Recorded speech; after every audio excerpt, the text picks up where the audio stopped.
Which organization? Ventura County Watershed Protection. Thank you. My name is Sudeep Modafelli Rao. I am with Chris Dancher, the Ohio Valley Watershed Council, and Director of Emergency Systems here in Ohio. So I want to thank you. Wonderful work. So, Hi everyone, I'm Mike Antos. I'm a watershed local scientist. I work at Stantec and I'm part of the consultant team supporting the pilot program. Okay. Chris Danch, I'm the Executive Director of the Ohio Valley Fire Service. And I am Yvonne Sedgwick, and I'm the Restoration Program Director at the Ohio Valley Planning, and also the Chair of the Advisory Committee for the Watershed Resiliency Plan. My name is Chris Blazer, I'm geology. I'm a member of the Bruce Cooper. Bruce Cooper, Ventura River Watershed on the board there.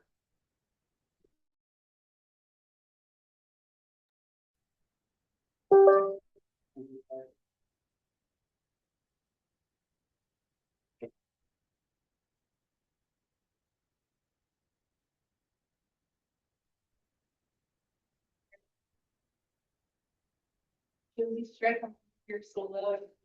Yeah.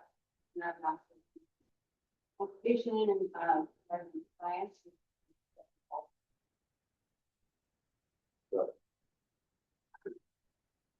Okay, one.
Did you go already in the back?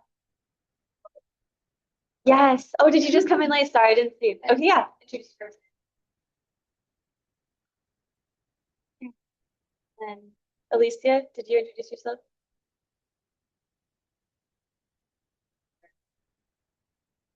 Great. Nate Irwin with State of Arlington.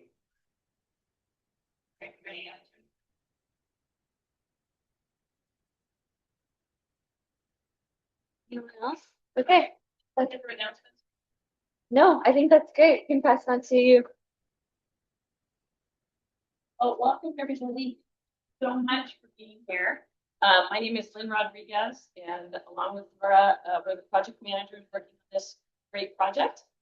And we'll be talking a little bit about what's happening with underserved community outreach and engagement. Jen. Yeah, my name is Laura Schellenberger, as Lynn said, and thank you all for coming.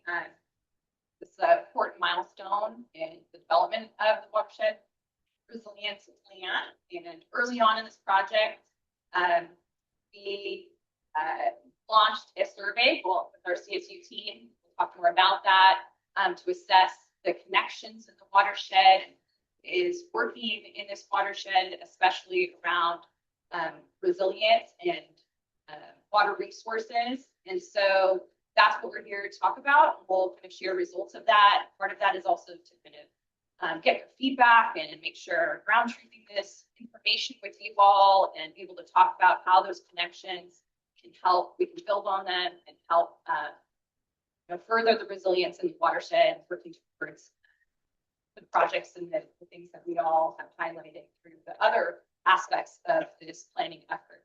So, yeah. So, just so you know, we do have a lot of our consultant team here today. We're really fortunate, thanks to this grant that we've received from the state, to be able to hire really the best team to support this effort. It's very intensive. Most of you that are part of the council have been coming to meetings, so you know that we've been having many, many meetings. But we're really excited to be at this stage because this full network assessment portion of it is really going to help us as we move out of the grant and into continued work with the council. And we're so excited to share these resources with you and break into groups so that you can sort of drive it yourself and understand how you can use the tools that we have developed. So these are all of our partners up on that main slide. Today, this is For not today, all of them. Yeah, right. Just for today's thing. And I know we've already kind of done our introductions, but I don't know if again, Danielle, Ben, all our CSU team kind of want to just like raise your hands, see the team, that there they are. Yeah. Again, and they'll come up and introduce themselves again when, in a minute, but I think we can kind of go on to the next slide. Do you want to kind of, I think we wanted to skip, there's the cause stuff. Yeah, you can jump to The issues. this slide. There we go. And then we'll go back. Yeah. So a really important priority of this project, as most of you know, is equitable engagement with our tribal community and also with our underserved communities in the watershed. And so we have been working with PAWS, which many of you know are familiar with PAWS. They have done work with us in the past on previous grants, looking at equity in water resource access, in communication, in just identifying concerns and needs in those communities. PAWS has just completed the second phase of the work that they're doing with us. The first phase was to survey folks. They surveyed over 100 people out in the community about what their thoughts and concerns were in the watershed, with particular emphasis on climate hazards and risks. And then the second phase was actually a deeper dive in 2 focus groups, one for Spanish-speaking adults and one for English-speaking youth. And those 2 focus group meetings were held on November 22nd and November 24th. And we got a debriefing yesterday. Cameron, he, and Christian Nunez were not able to join us today, but they provided us a really good overview of the results so far. And then they'll be putting a report together that will include in the Watershed Resilience Plan.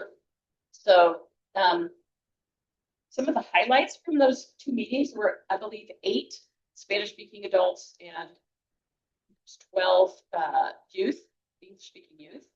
And we had worked together, actually our whole team worked together on developing questions that would bring out some of their main concerns and vulnerabilities to climate change and to all of the hazards, particularly wildfires, high heat, droughts, and flooding. Those were kind of the 4 emergent things that were of concern to the community on the west side. So basically along the avenue on the west side. And those meetings were very successful. They didn't have a lot of people, but the people that came were highly engaged, really interested in sharing their stories of their own resilience and what they were able to do kind of self-sustaining during emergencies, but also what they need help with and where they see the vulnerabilities are for them going forward. And it's as we are nearing the anniversary of the Thomas Fire, which 8 years. was it today? 7th, it was the 7th, Yeah. so 5th? Today's the 8th. Today's today, okay. Yeah. Yes. And so that is something that is highly, still that trauma exists in their minds from the challenges they faced when they weren't able to get access to drinking water, safe drinking water. They were, dealing with neighborhood, evacuations and things without good information. So PAWS actually stepped in and did a lot of work in the community to help them, work together with each other in their neighborhoods to survive the early fire. So we got a lot of feedback on that.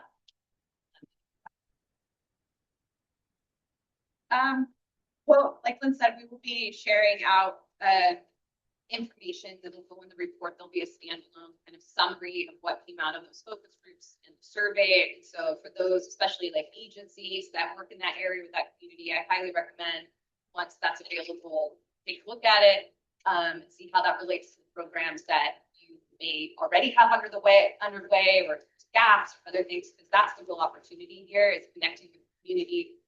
Also making sure they're aware of programs that are already in development. So we did hear, just in general, some of the things, of course, like shade, localized flooding issues that affect them, emergency preparedness and evacuation. Those are the things that from this community, and I'm sure many communities' perspective, like affect individually what we're thinking about. Also an interest, I think, something that was interesting was education on climate resiliency and making it interesting. So making it not boring and interesting and being able to educate both, youth and adults as well, which, that's great feedback. And just reminding ourselves that, we need to be able to, communication is also key. So some of your organizations will be, as we move forward into developing our adaptation strategies, and we will be incorporating this feedback into the strategies that we come up with. We'll be working with all the organizations that can be engaged with those community members and community groups like CAUSE to make sure that we are addressing their needs. And I'm just very excited to see how successful this process has been and, incorporating all of that information. Does anybody have any questions? Yeah. Thank you, by the way. It's really wonderful. I wish the CAUSE members were here. And if I may request, from the Black Valley Watershed Council and this part of the watershed, I would love it if we can be connected with them. Yes. And if we can invite them to our region, because we in our internal deliberations, we realize that in all the work we're doing for building resiliency, this is something that we don't have a skill set. And we identified CAUSE as a group that we work with. So if you can please help in everybody to make that connections and that synaptic linkages with them, and we will embrace them and give them, just like how Carly brings her warmth and love and spirit and soul. We hope to also invite them and also discover people like that within our community. Well, thank you for that. I think that is a really good message for the rest of today. It is about connections and building, where are there gaps, and also thinking about efforts that we are working on and how we can collectively work on them, progress and push them even further. And so absolutely, sorry that they weren't able to come today. For those that are, I know several people here also participated in our advisory group, which is coming up again. Remember, on December 15th, we have another advisory group meeting. CAUSE will be participating in that as well. We'll be talking about adaptation strategies and prioritizing them. So where there's opportunities for even programmatic type of communication programs, partnership building, those are the types of things we'll talk more about today too. So we're going to be highlighting those opportunities. So we definitely want to hear, even though they're not here, they are very receptive and interested. So making sure we capture that information from the interest of this group, those three here. And then also we expect that we'll have their participation, hopefully see Rev in our final forum too. Yeah. In person. And I also wanted to mention that we have a strong engagement with our tribal members both from this watershed and from other areas. Carly is here as a consultant representing, she's a tribal member, not in this watershed, but she and Teresa Romero from the Native Coast Action Network have been supporting this effort as consultants. And we're also working with the Ventura Band of Mission Indians. And their tribal council chair, Matthew Festudo, is working with us as well. And they'll be hosting our next one, which will be on February 11th. So if you're not aware of that yet, please mark your calendar for February 11th in the afternoon. We're still setting the exact timing. Starting in the morning. That's good. we'll get you the information. But I just want to thank Carly and other folks representing tribes for their involvement in all of the meetings we've been having. Excited to have some elements of our plan actually written by Carly and others, and to incorporate their thoughts on adaptation strategies based on their cultural practices. So we're really excited to have you involved today. The advisory group meeting, which is open to anyone, so if you want to come, Carly and Teresa will be presenting, briefly presenting some things that will come out in more detail about tribal practices and climate change. With that, I'm going to hand it over to CSU to talk about the network assessments.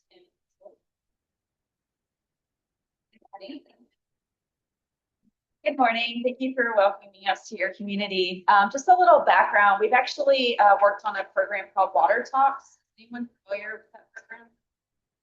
Yay, good. So if you're not, you can go to watertalksca.org and you can see some kind of work we did a couple years ago. It was part of the Disadvantaged Communities Involvement Program, Proposition 1 funding. And that's how I got connected with everyone. We started kind of building our team. So we're really excited to be part of this because it helps to just kind of bridge and create continuum with the work that's being done in this watershed. Sorry. Okay, so just to reiterate why we're here today, we feel it's really important to be in the same space together. It generates just a lot of good ideas. Zoom's great too, because I know a lot of us commute all over the place, but we just feel like this is a way for us to really capture your thoughts about the work that we've done and help to inform the process moving forward. So really what we're looking at today is we've developed a couple of different tools. CSUN has, not me. But they were really developed out of the survey that a lot of you guys participated in. And if you weren't able to participate in the survey, please let us know. We'll be happy to discuss that with you. But we understand that, spreadsheets are really hard to process and they don't really lend itself to a lot of engagement and education and really good conversation. So what we're going to be doing today is really looking at these different tools, breaking out to smaller groups and getting your opinions, not only about the feasibility of using these tools, but how they can be utilized to help strengthen the network that's being created here. The other thing we want to do is really kind of get an idea spatially. So from different parts of the watershed, how things can be thread together. And so we'll be able to show you, I think like a cake, the layers of where people are working, what they're working on. And that lends itself to two things that are our real main goals here. Identifying gaps where we can collaborate more and strengthen collaborations. And that can mean capacity, knowledge, frameworks for projects that are going on, things of that nature, but also to identify where there's really strong connections already being made and how that platform can help to inform and, kind of grow that engagement.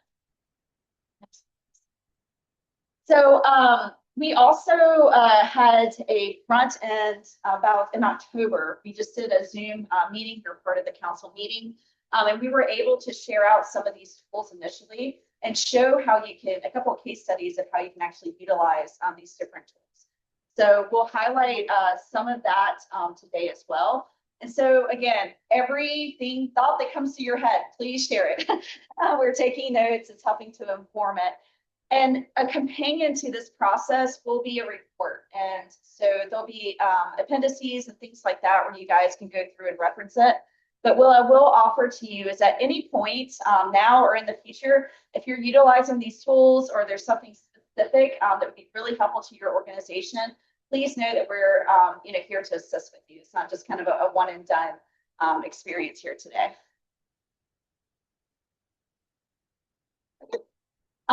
So we started off with a community partner survey, and Ben's going to speak more to this, but what I do want to say is our caveat here is, as you guys probably know with surveys, I know we get a lot of them, not everyone participates, and so we understand we're not capturing every single last piece, and that's something you can help us with today. So if there's an organization that you're not seeing present in what we're presenting, please let us know. We are really eager to try to get as much comprehensive views of the landscape here and how this can be interactive and connected for you guys. So just that caveat. So if we haven't included someone, it was just because we didn't have a working knowledge of maybe the partnerships, but it could also be that they just didn't have the capacity to participate. So with that, Thanks, Jennifer. So just giving a little bit more background into our network assessment methodology in the survey that Jennifer mentioned. So for our assessment, we relied primarily on a community partner survey that was last summer to collect data related to the existing watershed. I recognize a lot of organizations that they can that survey assessment.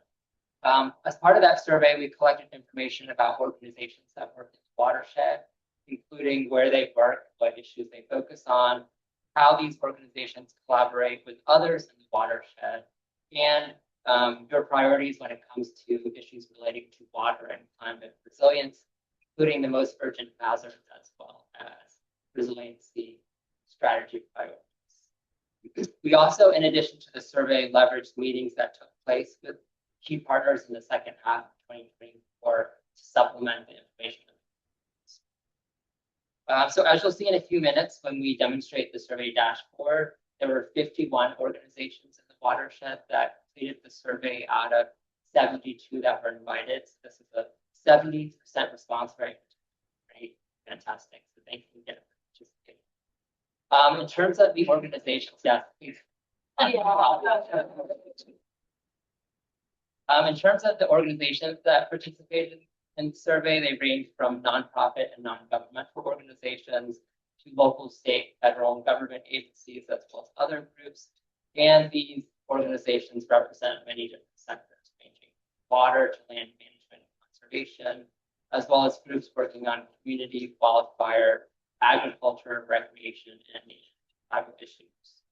Before we demonstrate the 3 tools that we've developed, I want to reiterate what Jennifer mentioned, that this assessment that we're going to be sharing of the existing watershed network is but a snapshot rather at a single point in time, and it's based on the data that was gained.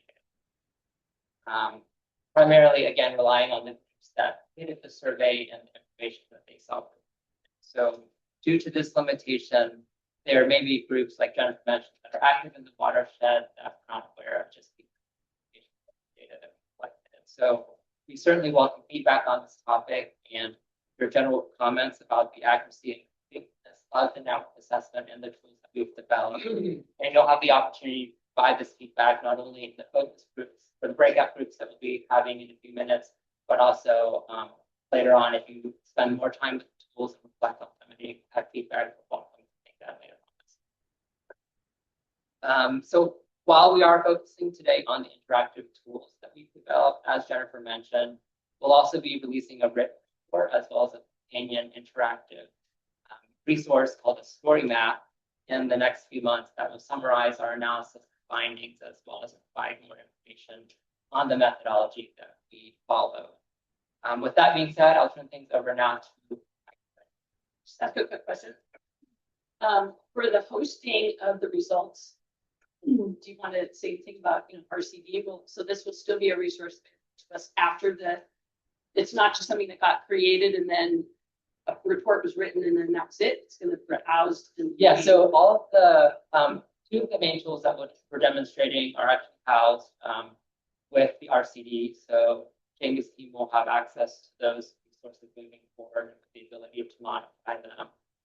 And then the other tool that will show the Google Interactive Map is housed on a third-party platform, but we'll discuss options to make sure that that resource is updated. If the 52 from 71, the 19 people who were invited that didn't participate now got their choice, did they ever go to pitch in? That's something that we're exploring. So I think depending on the number of organizations at the end, it's about how to incorporate their information. So with that, one of the things that this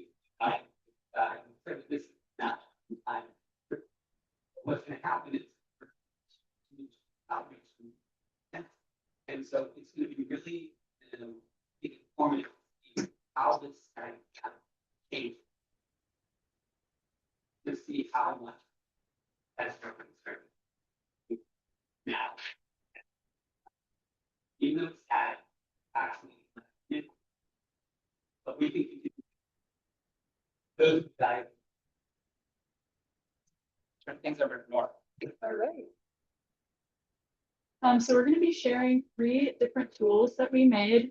I encourage anyone who wants to follow along. We created these short URLs so that you're able to follow along with the live demos. However, this will not be your only opportunity to explore the tools. We'll be in smaller breakout groups after this, where you'll have the opportunity to look at each individual tool again and ask any questions that you might have.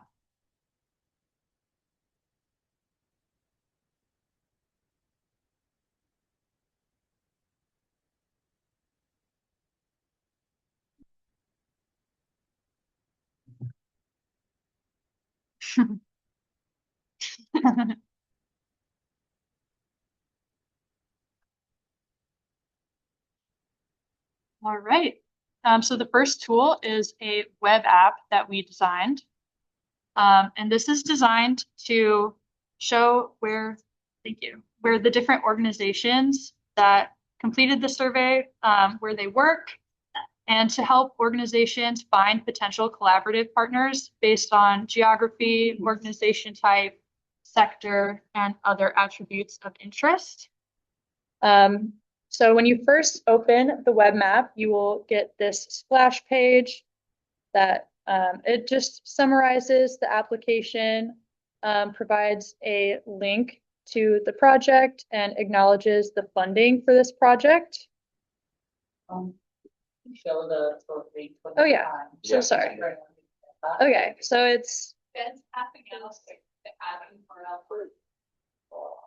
okay, and I can say it out loud too. It's going to be t.ly/VRWRP. That's the acronym for Ventura River Watershed Resilience Project. So VRWRP/web app.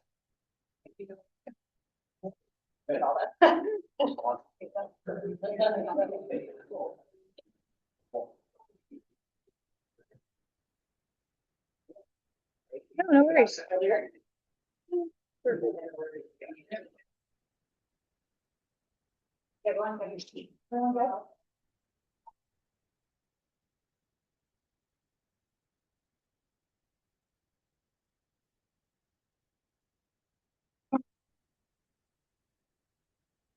All right. Has everyone who wants to follow along got the URL?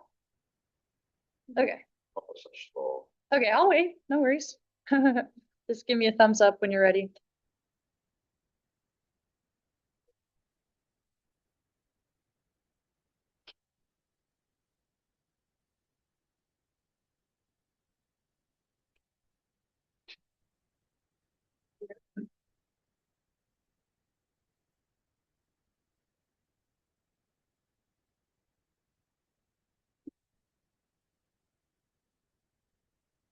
Okay, perfect.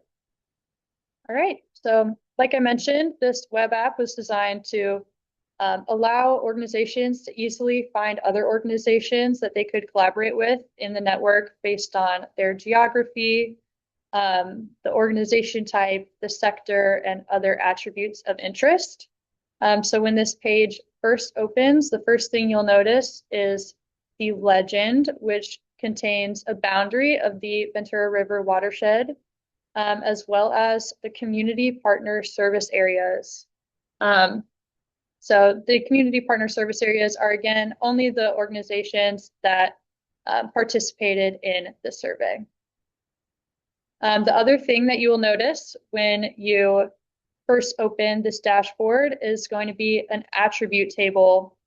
So this contains information about the community partners, their name, the organization type, the website, which if you click on, it'll take you to their organization's website page, their resource sector, as well as the primary focus.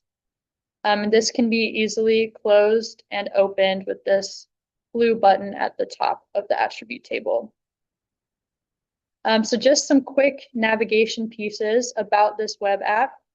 You can zoom in and out. Is there a way to close that screen? No. No, unfortunately not. Sorry. First subjects. Thanks for send a fall off at the room. No touching the curtain. I see it. This is not possibly be a big screen to block out the sun. Yeah, very good. Okay, thank you. Just copies. Yeah. And again, we will be in breakout groups, so if you're having some trouble following along, we'll still have time to explore the tools and answer any questions. So for this tool, just a quick navigation. If you want to zoom in and out, you can use these plus and minus buttons here on the side. And also, if you left click the map and you drag the mouse, you are able to pan in and out the map. And this home button right beneath the zoom in and out buttons will return you to the original extent of the web map. Also for navigation, we have this find address or place where you're able to type in a specific address. So for example, you can type in this address, search it, and it will show you where this location is in comparison to the watershed boundaries. And then we also included an information button in the left-hand corner that contains all of the buttons on the map, showing what they look like and what they do. So if you finish this and you're still a little confused, we have some information that hopefully makes this tool a little bit easier to navigate. The next functionality is going to be a base map gallery. So this changes the map that appears underneath all of the organization service areas. So maybe you want to see the actual imagery of what the land looks like beneath each service area. So if you go over to this map layers, you can actually turn off what layers you see. So you can turn off the layers you would like and change the view underneath. The default base map is going to be topographic. It contains rivers, mountains, just some general topology so that you can navigate. As I mentioned, the legend only displays the layers that are visible. So if you turn both off, the legend will have nothing. If you turn one on, you only see the map layers that you want visible. Nora, Yes. may I please request that because it's hard to see that white cursor as you are moving on your screen, you just announce that I'm now moving to this, then easier to follow. Yeah. Okay. Yeah, that sounds good. Thank you. So the base map gallery is going to be the second icon that you see. The legend is going to be the third icon. The map layers will be the fourth, and then the furthest on the right is going to be the filter. This one is the most complex of all the buttons. However, we're hoping it's still fairly user-friendly. And this one I think will also be the most useful as you're searching for potential organizations to collaborate with. So this one allows you to search for specific organizations. So maybe you're only interested in the Public Works Department. So when you filter it, which the filter is automatically on, so once you select the organization that you would like, it will automatically reduce the map so that you're only seeing this one specific organization. And once that one does appear, you can click on the actual service area boundary and you can get a little bit more information. You can see their website, the type of organization, the sector, the organization focus, as well as all of the regional network coalition partners and collaborative partners. So again, to open this pop-up, you simply click on the actual polygon for the service area. And some of this information is also in this attribute table that we looked at the beginning that you can open and close.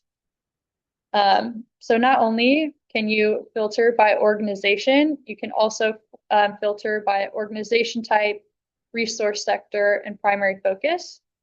So we will do a little bit more of a complex filter. So in order to reset the map, I'm going to go into the organization name, which I currently have filtered, and I'm going to click this trash icon in the bottom left of it. And that's going to reset the map to how it looks at the beginning. So let's now look at nonprofit organizations. So I'm in organization type. I selected nonprofit, and maybe I'm interested in nonprofits whose primary focus is land management. So I'm going to go ahead. I'm going to turn on this filter button in the top. Yours might have automatically reset, but if it doesn't, you're just going to click in the top of the filter pane, this slider right here. Thank you. That will turn on the filter function. So now we are only looking at nonprofit organizations whose primary focus is land management. And we're going to reopen this attribute table. And we can see that there are 4 total nonprofits whose primary focus is land management. And then again, you can either review some of their information in this attribute table or click on the actual polygons to get information about the specific organizations. So this is going to be the main functionality of the community partner web app, showing all of the service areas and some of their key attributes. Okay. Yeah. I missed where the page looks Yeah, so one of the questions in the survey was either to provide a shapefile that contains the service area. We also asked some organizations just noted that their service area was the entire watershed or Ventura County. So some were just stated in a description, while others provided an actual shapefile with here's my exact boundary. I think it might have answered for on behalf of the Park Bureau. We operate in the area. So it's probably answering that in context. But the watershed council survey. Okay, yeah, we can discuss, and if it's an easy change to make, we're happy to make it. Obviously, if everyone wants to change their boundary, that would be a little bit more work, and we could review that in a future phase. But if it's an easy change to make, we're happy to make it so that it more accurately reflects your organization. Are there any other questions? It's just fantastic. Right? Wow. It's just amazing to have this much amount of power and dexterity and analysis. Well, thanks. Looks like it's an ArcGIS based database. And this is something that the Department of Water Resources that we would be able to access and play around with and view. Through this one is through the RC map. They'll be hosted on their GIS, ArcGIS. And as part of the partners that will have advisory council, we could access and play around with things. Yeah.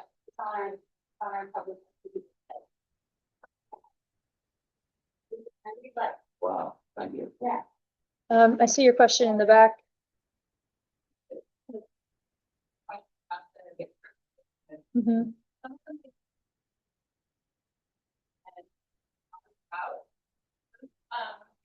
say like, like a location name and then like a.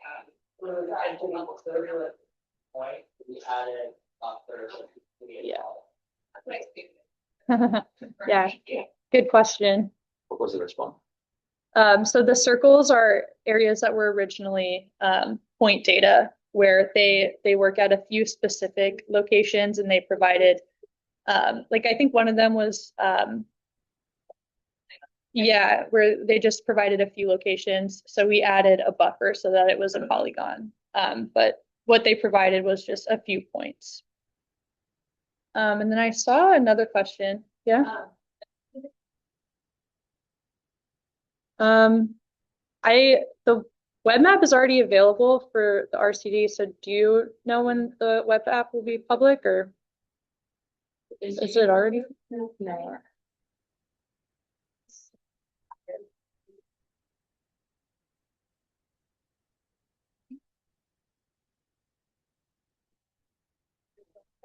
Mhm. Now, so there may be a project that is a migration. Right, is what now is find its final long-term posting at our site, but that will take place in spring. So in the meantime, these things are what you will announce that final, if they didn't do like, we will announce that we won't need to keep. So. Yeah. So in order for stay on track, what I'd like to do is get high level questions for leadership. Ask them, but we can do a breakout group. Start asking questions. Helping out. So we just want to make sure we get enough time to get enough show you know what the app scale and the dive. I was just wondering, I don't know if it's a high level question, but something from a business point of view, there's a lot of data here and data that is from different sources, government, nonprofit, so regional. Thinking about resiliency, not just from changes in weather patterns, etc., but also from bad actors on access outside or from inside. So there's some really critical infrastructure kind of things, and we know that there are people who are kind of hack in and try to understand. Or there's all sorts of valuable information. So it's important for us, for our regional resilience, to at least know who's getting it there. So while we are thinking about making it public, to at least we know who it is. They've gone through some kind of an orientation program that they make an oath and blah blah blah. That is, they're doing this for the purposes of education or for building resilience, and that somehow the persons who are having access to this are at least vetted ones, and we have a log of who's accessing the data, who's so at least from a local, regional, national. Does that make sense? Security, basically, like that national security or these are infrastructure. Somebody hacked into our water resources, and there's a lot of information here. If any of these things that at a time when we need these things, if somebody basically like throws a monkey wrench, we're screwed, and we're providing, we could be providing people with the map. So this is really, really strategic and very important information about our entire watershed. And so you need to be prepared for the event of something not just nature, but also bad actors. That makes sense. All right. So I think that we will move on to our next tool, which is going to be the dashboard. So it's going to be that similar link where it's t.ly/VRWRP/dashboard.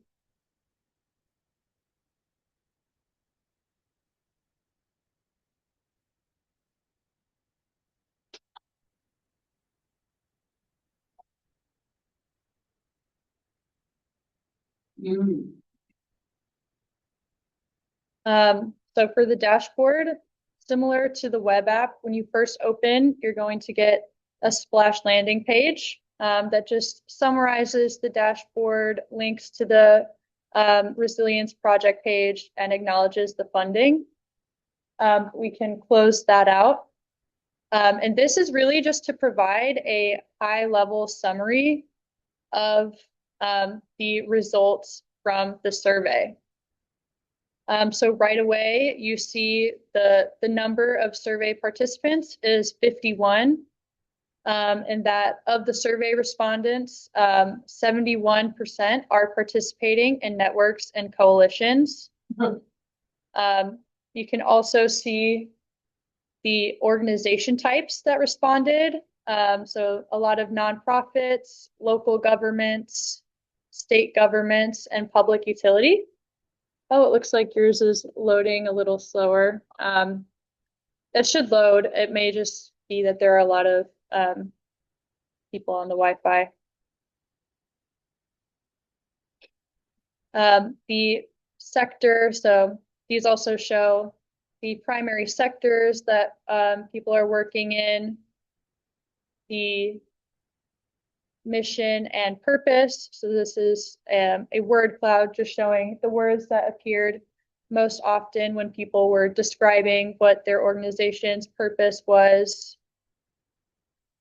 We have metrics for where in the watershed the survey respondents are answering. So a lot of people are working broadly across multiple watersheds or in the entire watershed.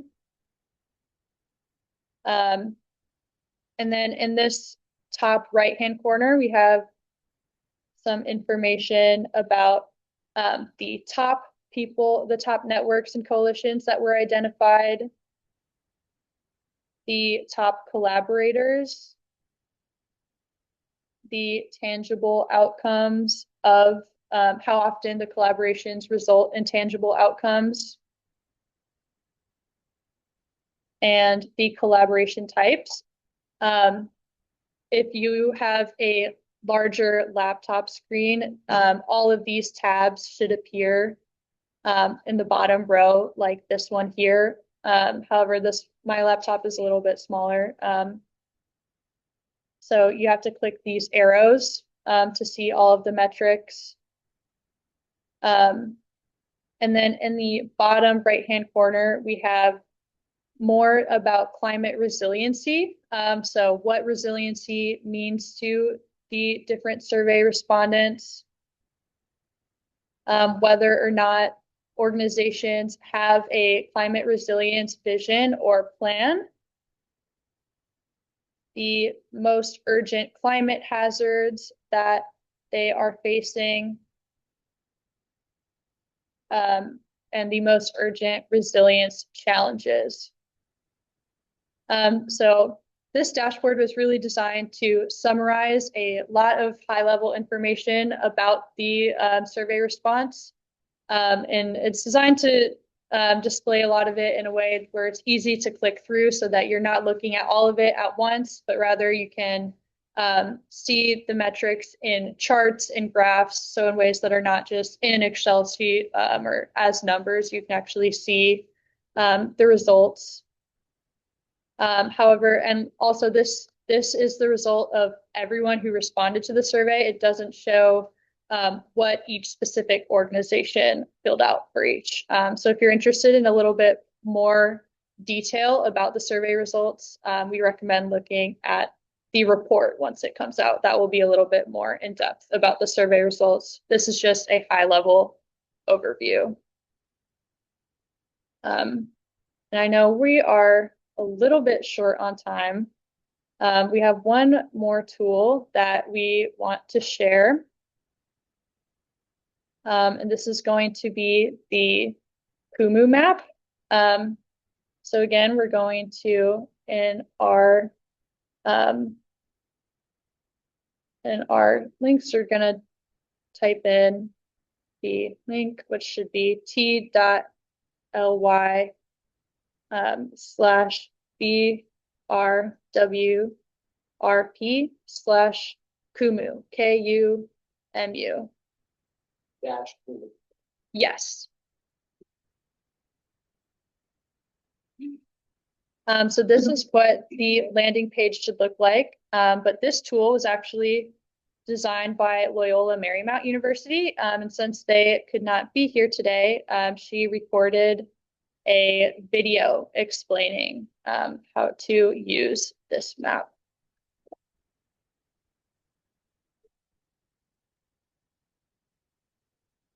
Oh. Oh, okay.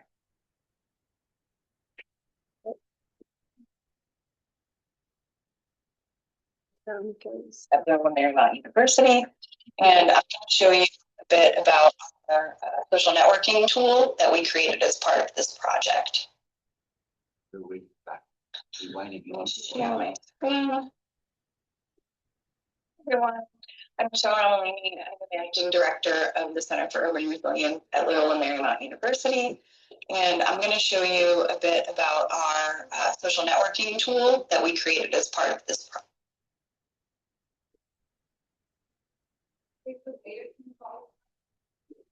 It's coming out of the projector. It's coming with the other. Yeah. It's coming out of those. They should come out of this tower. Volume isn't up, I think. Yeah, the Hi, everyone. I'm Michelle Romolini. I'm the Managing Director of the Center for Urban Resilience at Loyola Marymount University. And I'm going to show you a bit about our social networking tool. No, it doesn't look like. That we created as part of the Got it. project. Come on up. You can't hear, come on up. We're a team. The best we can do is that volume. Come up if you need to listen. I just don't know if you want me to. Don't be shy. You all know each other. Okay.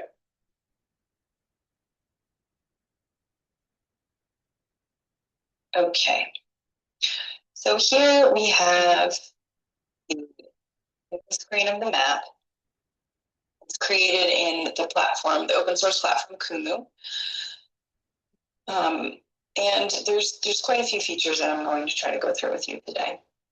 So when you first open the map, you'll see that there is a splash screen that gives you an overview.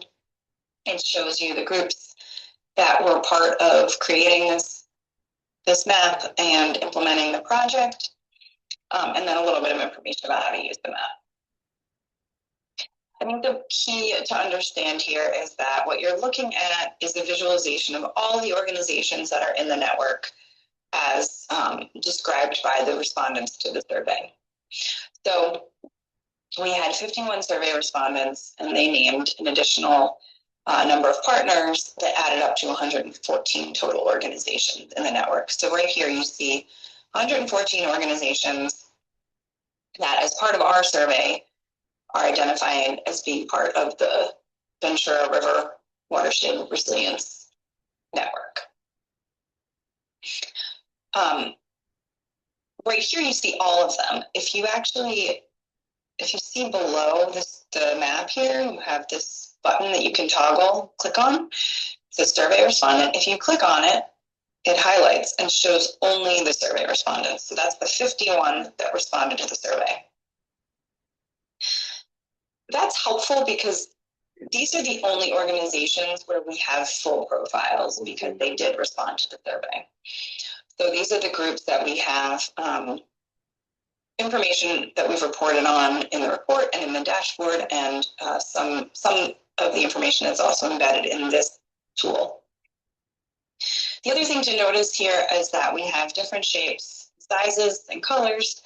The colors and the shapes are just to distinguish the focus areas of the group. So you can see here in the legend, we have different focus areas listed and the shapes that are associated with them.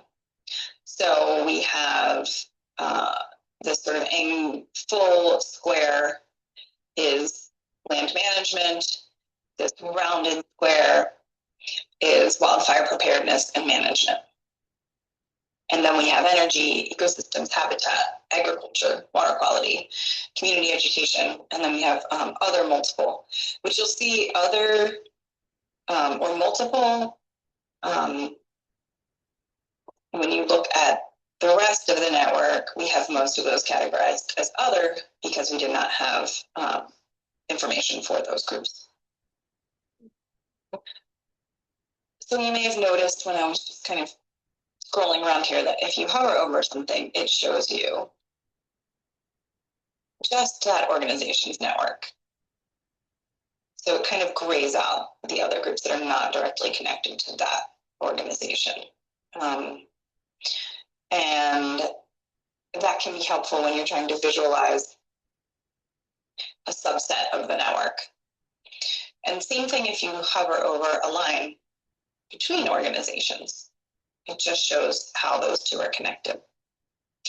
And to back up, the shapes are the organizations, right? Those are the nodes. The lines between them we refer to as either ties or connections. So you'll hear me use that terminology. So that's kind of if you just hover. If you click on a group, so let's see, I will click on Ventura County Watershed Protection. And we have their mission statement comes up, the coalitions that they identified being part of, the collaboration partners they identified, their focus area, and their organization type. We also here have the organization ID, and that's just an internal metric that we use to keep track of everyone. So if you click on a relationship or on a tie, so Ojai Valley Land Conservancy to the NRCS, you can see the types of relationships that these two groups have. So the Ojai Valley Land Conservancy named the NRCS as a partner for all three connection types. So they said that they go to the NRCS for routine collaboration, for knowledge, data, or expertise, and for funding, materials, work share, or work trade. So for resources related to watershed-related issues. So some groups have all three types of relationships. Some only have one. So Upper Ventura River Groundwater Agency identified Casitas Municipal Water District as a group that they go to for knowledge, data, or expertise. So that's just one way you can kind of take a look at the network. Just by kind of hovering over and clicking through and seeing who everyone is. I know the labels are quite small, so you may need to scroll in to really see what you're looking at, but if you click on it, you can see the group. The size of the nodes is related to the number of relationships they have, and specifically the number of in-degree ties that they have. That means the number of ties that group was, the number of times that group was identified by another as being a partner. So we use in degree because it's a measure of leadership in a network.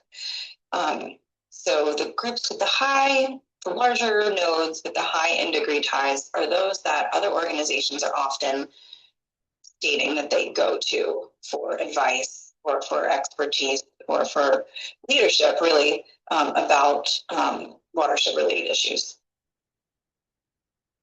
Another way that you can look for groups is by typing into the search bar. So we can look for water. We can then click on Ventura Water. We can look for resource types like trees, else, maybe air quality.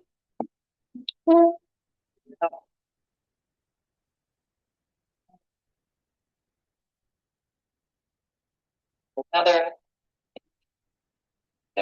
fire. So you can just see, you start to populate these drop-down lists that you can choose from. You can also just put in a specific organization name, like Ventura Land Trust, and it'll pop up. So the search function is definitely a powerful tool. So those are really the basic ways that you can kind of explore the tool just by kind of clicking, toggling things on and off, searching. And then there are other more advanced functions. So there's an option here to embed or share this entire tool in your website, in a presentation. You can export the map or the underlying data. You can view the underlying data by choosing this table, which shows you how the connections are visualized. So you can see here, we have a group. It was a survey respondent. We have a group that they identified as a partner, and then we have the different connection types that they were identified as that within that partnership. If you want to look at the individual, those are called the connections. If you want to look at the individual organizations, Kumu calls them elements. And so here you have all of the organizations and then the data that we've used to populate that profile on the side. So the type, if they're a survey respondent or not, the description, which is their mission, the coalitions they identified, the collaboration partners they identified, and then their focus area and organization type. And that can be downloaded again using that export function. Then there's other things you can do if you want to even be more advanced. You can do additional social network analysis. I've talked a bit about degree. In degree I talked about, so you can see that here. That's what we're sizing the nodes by. There's also out degree, which is the number of organizations that groups named as partners. Degree is the total number, both the number of times they've been nominated and the number of times they've nominated added together. Betweenness is a measure you'll see in our report. It's a measure of influence. So it's the number of times the group is between two other organizations. So if you feel, if you're feeling brave and want to do some additional analysis, it's possible to do here. And then there are other things you can do, like you can create your own view of the map, and you can change the colors and the sizes, and you can really, mess around with it if you'd like. But mostly I would say the search function and just kind of clicking around will really help reveal who's in the network. You can even, again, and you can toggle on who responded and didn't, and see some of their associated data. I think that is mostly what I wanted to cover. I hope that this is a helpful tool to you. I hope this is a helpful tutorial. And I thank you for your time. Enjoy the rest of the workshop.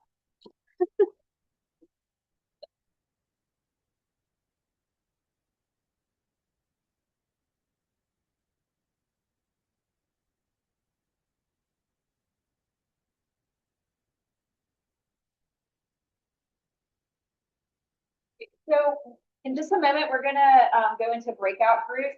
And I just wanted to point out that using this tool, if you can go to the next slide, possibly, what we were able to do, you'll see this in the final report that we share, but just some case study examples and just really high level. What it's able to do is show us when organizations are really connected with a lot of different groups, how they're connected. So not, is it project-based, is it outreach, those types of things. And also, so these are just two groups that we're just highlighting here. And then if you can put them. And then other opportunities where, you have an organization that expressed that maybe, they struggle with community engagement. It could be a capacity thing. It could just be strategies for engagement. And so really what this tool helps us to do is say, okay, this group really needs help, we saw one, for example, with resiliency planning. They would love to do it. They don't know where to start. We've got another group that is really strong. That's one of their strengths. So how can we connect those two groups together, right? And so when we're starting to think about resources and time, all things we wish we had more of, this is a really great tool to kind of connect. And with the bigger picture of it strengthens the network over time, right? Because you're utilizing expertise you might not have that another organization can share. And so that's kind of the overall goal of using this tool for you guys to facilitate your work. I know time-wise, we're a few minutes behind, but that's okay. So really what we're gonna do now is start to go into our breakout groups. So I'm just gonna do it PE style, where I'm just gonna count you guys off. Once we do that, we're gonna move around a little bit. So if you need to get more coffee, use the restroom super quick, you can do that. But then once we get into our groups, this will be the opportunity for you to provide feedback. We can spend more time on the tools themselves where we can help you navigate through them. So please ask all the questions that you have. No question should go unanswered. And yeah, does that sound good for everyone? Okay. Are you guys are not? You can be. We'll be in a group. You'll be in a group. Okay. So I think we'll do. Okay.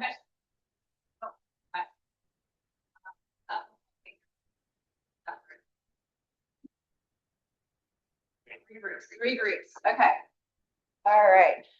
Okay, so we'll do year one. Okay. So we'll do 1, 2, 3. 1, 2, 3. 1, 2, 3. 1, 2, 3. 1, 2, 3. And 1, 2. Now 2. Okay, so if you are a 1, we'll meet over here. You'll be with myself and Lynn. If you are 2, you're going to be with Ben and Laura, wherever they decide that they want to group up. 2's over here. Okay. And then 3 we'll have over on this side because we have outlets. Danielle and Nora be over on this side. Okay, you're 3, you're here. 1 over here in the front right of the room, and then through the back. Oh. I didn't ever. We're recording again. Hi, everybody. I'm Mike Shannon. And I floated around to listen to all 3 tables, but I'm also going to ask the people at those tables to talk a little bit about centers of their conversation. There are a few things that I heard in all 3 places, but y'all let the tables talk first. This is just a couple of center points for your discussion. Sure. So there were, of course, not surprising, a lot of questions about opportunities to update the maps or in the surveys, responded, things like that. So that is something I'm sure every table captured some feedback on that, and we will discuss with the team and come back with some if there's opportunity.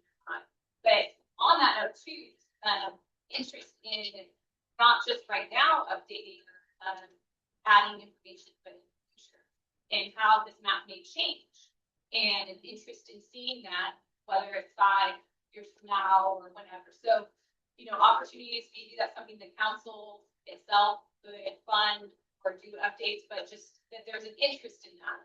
And I'm curious to hear if there was other interest.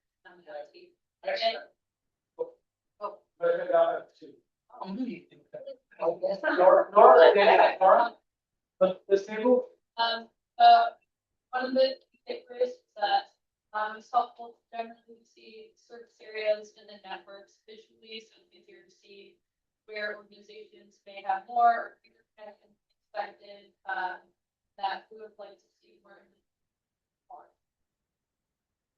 Okay, so the big 2. Lynn, how about yours? Your 2. Wow. We need a retreat. That was the best idea that you have. Somebody wants to tell their communities to get the state to fund more ongoing collaboration around things like this. Anyway, yeah, we had a lot of discussion, kind of backing up to the bigger picture. So one takeaway is that this information is so both valuable, but also concerning if people don't understand some of the elements of it, don't understand how to use it. So putting maybe some guardrails a little bit around some of the tools to protect the agencies that don't want these data insisting on certain days. So some of them had to do with actually caveats that we go themselves around boundaries about responsibilities and roles. And then I would say, how do we work together?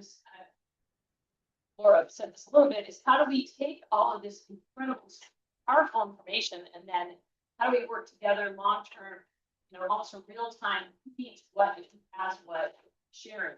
So like a crowdsourcing of project ideas. Those are two highlights. That's great. And so as I floated around the ones that I caught echoes of in all three conversations, were that last one, the first one that Lynn mentioned, is the difference between an agency that in the tools that has authority or responsibility over geography, and an NGO that has an interest over a geography, or an agency that has a control area, but then also an interest over a larger area. So that distinction of like stewardship boundary, these are the places to care about, and authority boundary, these are the places we're responsible. Having those two things both represented in a way that's visible, the tool might be really valuable to help that concern of an agency to call about a thing that can't do anything. And then that is like, there's nothing surprising about that. You hear that from public agencies all the time. Like, I'm worried about getting a call from an angry community member who wants me to fix it. It's just not my job. Fix. It's a hard moment to be in. And one of the things I was talking, I think, this table about is that this tool puts you in a position. A long time ago, I was a non-political dispatcher. And so when you pick up the phone, like the job is yours to handle no matter what it is. Car got towed, my uncle is sick. The Marines are back surveilling my house, and I got my hat on. Like, it doesn't matter what you run the line, your job to handle it. And as a public agency, this tool puts you in a position to get that call, saying like, hey, I found you and I want a thing. If you say to them, like, I can't help you, but I know who can help you, let me connect you. Right? And this tool puts you in that position to be able to make sure you hand off rather than just saying, oh, I can't, sorry, no. Anyway, so that's one of the things that I think was really interesting is that question of like, how do you judge who cares about where versus who's responsible for where? Is one of the things that the tool could help be clearer with in the way that it resolves all this. But how do we use it as a collective we? Now that's the other piece too, is that the idea of the network, I was saying this in the back table, is that this is a representation of a real thing. Network is a real thing that exists in the world. It's between all of you and others that aren't here. It will continue to evolve and adjust. People will retire, new people get hired, new organizations form. Like the network is a real living thing. And if the tool ever fails to resolve it properly, it's the tool's problem, not the network's problem. Real things should win. It's always the trump card, is the winning thing, is real network. The tool is a useful resource to support you. And what the watershed resilience strategy that the state has enunciated that generated this work here and elsewhere, the idea is that a network of people operating in that network mode of giving back in my language offers needs, right? You have things to share with the network, that's your give. And if everyone's there giving, you're getting all of that in returns. Give a little, get a lot. That's the network mode. You have a little, you need a lot, right? Either way, the philosophy of the state's idea is that having a network is itself a resilience strategy. That by knowing one another, by continuing to grow your understanding of who's caring for what, of the things that need doing, who's doing them, so they can partner. Of the things that need doing, who's not doing, how do we find a way to do it? Right? That building that network, having that network is itself a resilience strategy.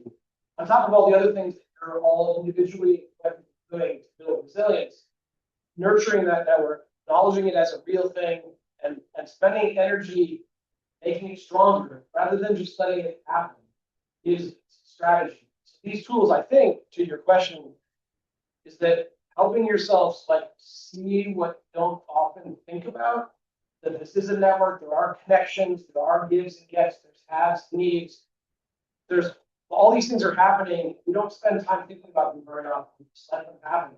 But pulling it forward and saying, like, this is a thing, it exists, and we can nurture it in a way that strengthens us, is the idea, and hopefully the tools. So I can Yeah, I thinking too, something add to that, we kind of talked at the end here that about the health of the network too. And seeing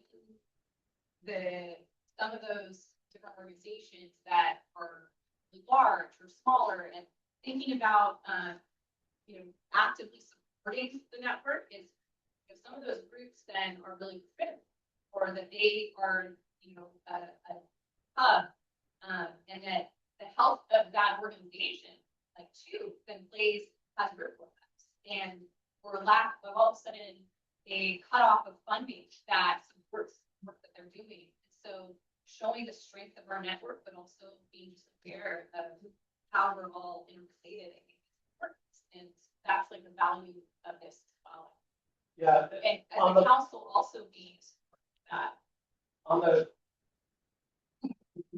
Google map, right, there's the nodes, there's the lines, right? The lines are the relationships. Nodes are groups people involved into what are there's a way to invest in relationships, the lines. Invest in lines, strengthening them, nurturing them, growing new ones. But the nodes are important too, right? And to your point, like one of those nodes that everybody's counting on has problems. It affects everyone. Luckily, those lines, that person, that group that's now a important node that has a problem, they need to know that they say, I'm going to need a moment. And all those lines can be started to have.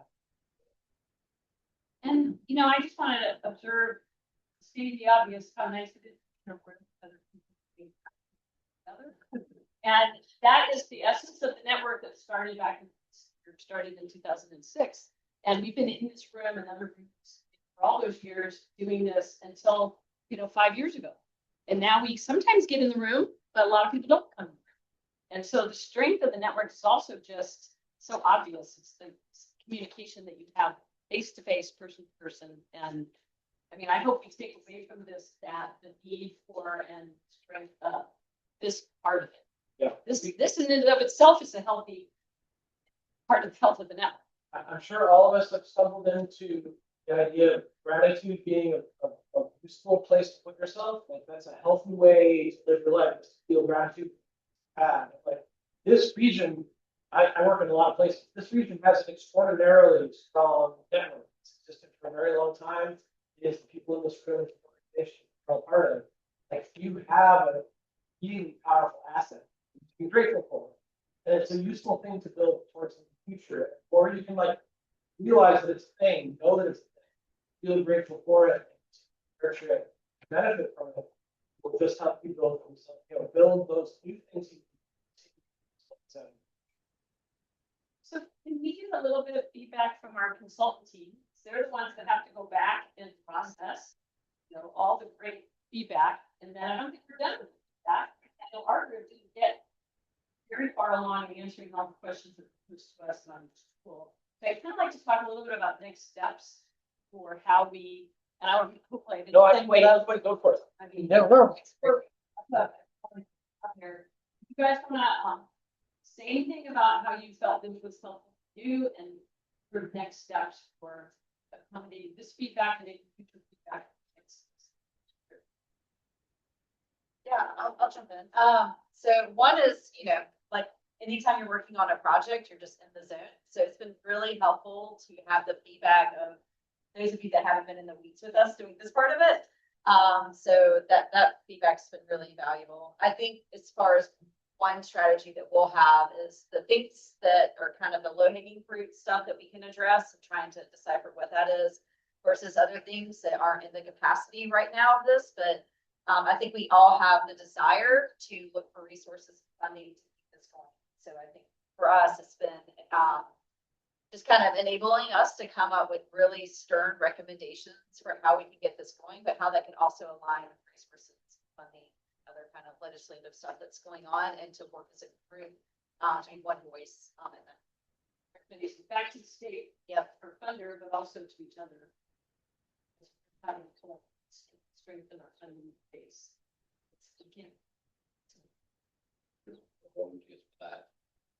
Yeah, we have a train trip to Sacramento. We're all going to be on too. Getting lots of trips every year. Well,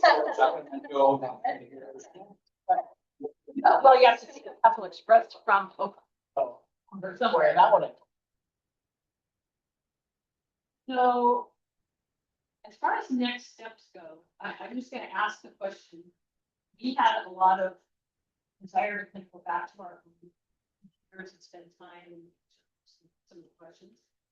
Can you give us a timeline for how individuals that might want to apply with, hey, you know, my boundary's not quite right, or something's not quite right here? Not to open up a can of worms of let's go back to the starting point, but just, you know, little tweaks. What is your, like, drop me? I think, hearing feedback by the end. I know there's a lot of specific, feedback that we received about, what is within the possible in technology. So I think what we can do that. Spend time. We talk specific.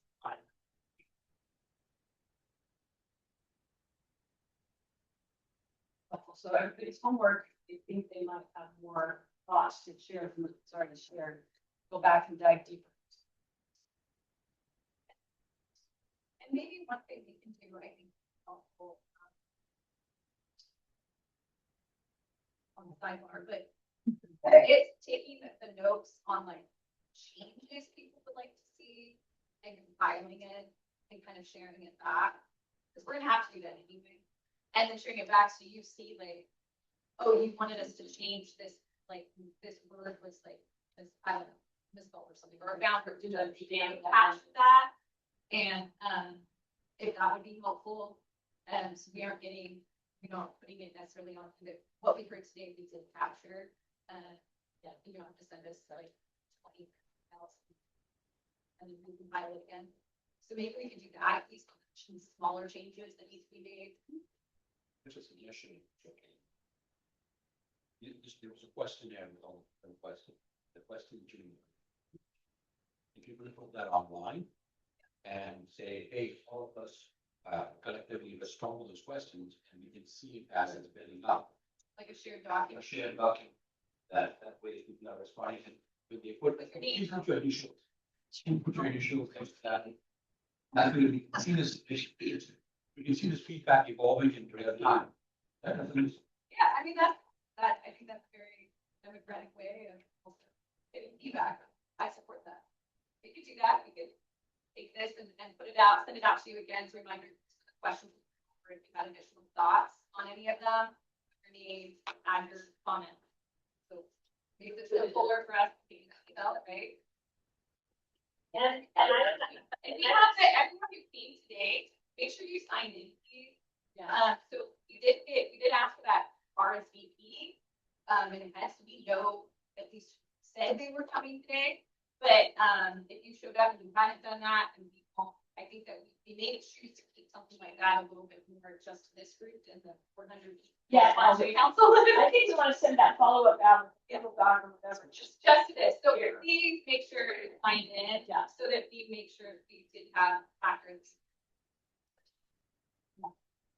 We have one other comment that as we go back and spend a little bit more time interacting with people, using them, find running for other organizations. If you come up with a use case for how these really help you connect with another organization, shoot us email and let us know, documenting that will help us to demonstrate impact and power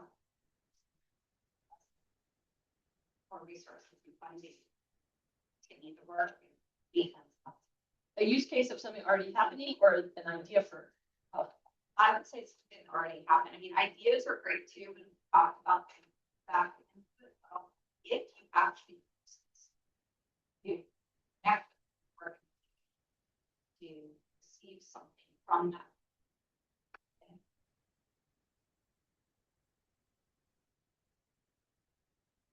That might just emerge out of conversations that happen too. So I heard people saying, hey, we can share this. No.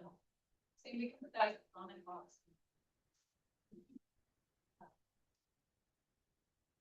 So in terms of, to clarify, Chapter, I know I've given my part.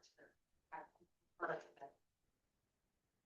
I think maybe what we should do is go follow up email to everybody that came today and send out some highlights, send out the questions and a doc, and also say, we should probably be the funnel for comments to go to you. Not that somebody can't reach out to you, but we want to make sure. If somebody has a burning desire to reach out directly to Danielle, go for it, I guess, but just copy us. At least Laura and I, not Laura and Jamie, Laura and I, as the RC or Spring. But it's good for us to have all that.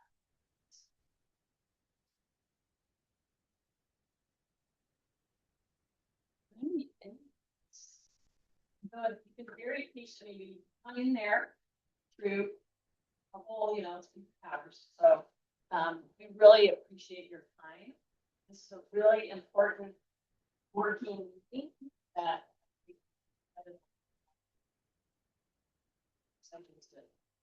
next phase. And then just so you know, advisory group meeting on Monday, the 15th of December. Some of you are on the advisory group. If you're not on the advisory group, we do allow, if somebody else wants to, that's okay, let us know. Then have our next forum is, as I said, February 11th. So stay tuned for more of that. And then I believe we're going to move. I'm sorry, another advisory group will happen in February, but we don't date yet. But we want it to happen before the last council meeting during this grant, which we still need to talk about when that's going to be. But hoping we can do that in March. So that we would have a final working group meeting in February, and then March would be our last council meeting during the spring. Only just the beginning of the next phase of this project.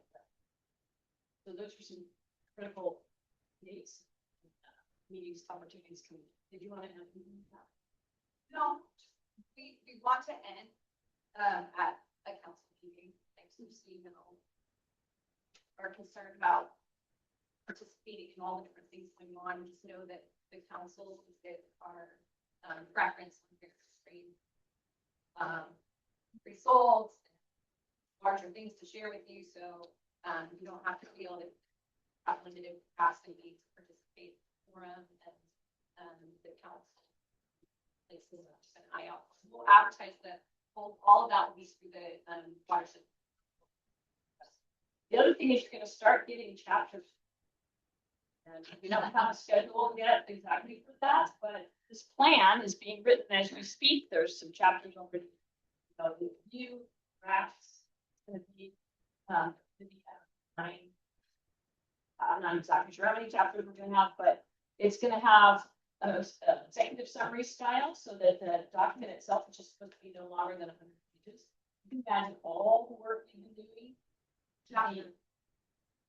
It could be so many pages. So the appendices will have methodologies, details, and supporting stuff. And then the plan itself, each chapter will have really trying to keep 100 pages. Plus, we're going to have bibliography, and it's going to have a lot of other stuff in it. So we'll give you a chance to look at them, probably in batches, chapters at a time to look at. And we'll probably segment it so that the language that goes into the plan itself, the shorter version, separate from the, and then you can, but the appendices are more particular. That makes sense. So you'll get to look at 100 pages of plan over the course of the next, we're done.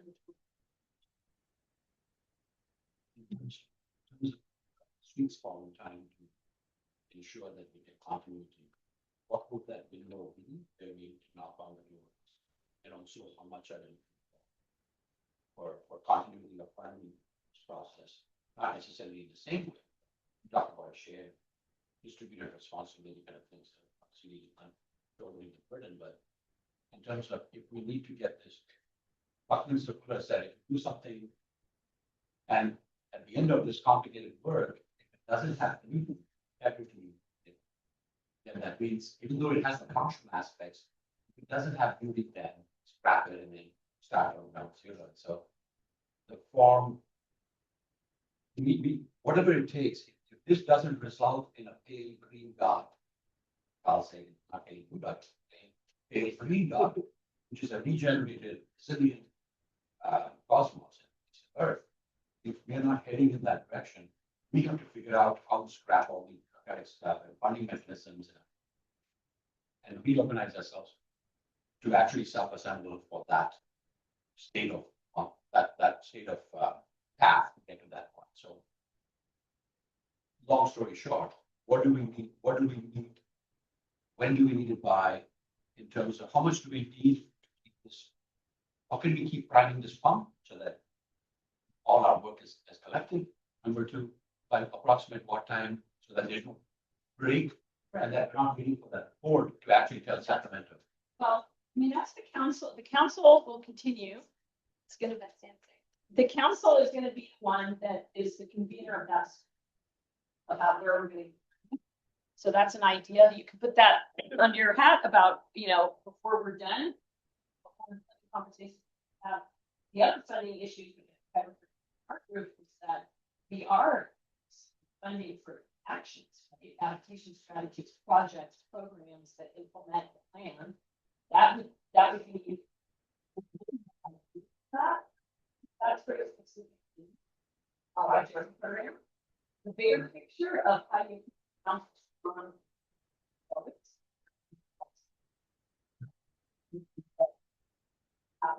Gonna pass the phone now. So that it happens every year around funding cycle, but that's a small amount of money. So Yeah, I mean, if the usual, like work plan meeting is in June. And it internally with just myself, I've been considering having it earlier than June because I've heard that that's the end of people's like funding cycles or fiscal years. maybe in So January. well, it could be. Yeah, I was like maybe like at the tail end of this grant. I'm wondering like, but basically for the council, we have a set number of hours that are allocated to like organization and coordination of the Watershed Council, and that is supported by a ton of the partners that are here. Or dues. Oh, who said that? That's sorry. Yeah, they're dues that are paid to support the coordinator position. And then the work plan goes out every year. And we're writing one right now, basically, so we can send it for review to our leadership council, which are the people who pay the dues for the coordinator position. Ojai Valley Fire City Council is on that, so you'll be invited to the meeting. But I feel like my best immediate answer is like we can have them as agenda topics of like what are our adaptation strategies or takeaways coming out of this project and what are some priorities forward. And maybe another like topic of discussion is what do we do about the longevity of the dashboard. But if you continue to be like a forum for those types of discussions and hopefully actionable items as well. Yeah. Like saying, network itself, necessarily network shown on virtual, but the actual vitality, integrity of that network that already exists, moves friendships, high bond, such way, what can we do about this? Ohio insists, etc. That network is vital part. And so how do we keep that functioning, not necessarily in your dashboard, but that's there's no option to not do that network. Whatever it takes, it's imperative. And so shared leadership, whatever it takes. So I hope that we can go collaborative. Sneak preview, some of the actions that are being identified by the technical team is continued collaborative governance, right? Like so collaborative effort. So you'll see like there's an iteration where you're like, okay, what are our adaptive strategies to nurture and strengthen our partnerships? And the whole thing can move around that. The other thing I would say is the governor's budget is about. So if you're interested in making your voice heard on actual money, that's maybe a spot to watch for. Yeah. And so we'll see. Thank you, Mike, for your role today. And again, I'm gonna clap all of you. You're way over than I am. If you should see it. Yeah. Everybody.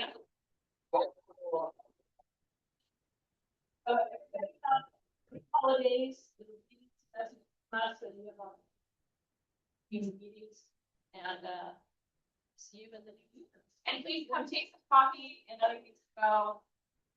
We won't Jack and walk out here with nothing, but we're going to go back. All the money. All the. Work hard.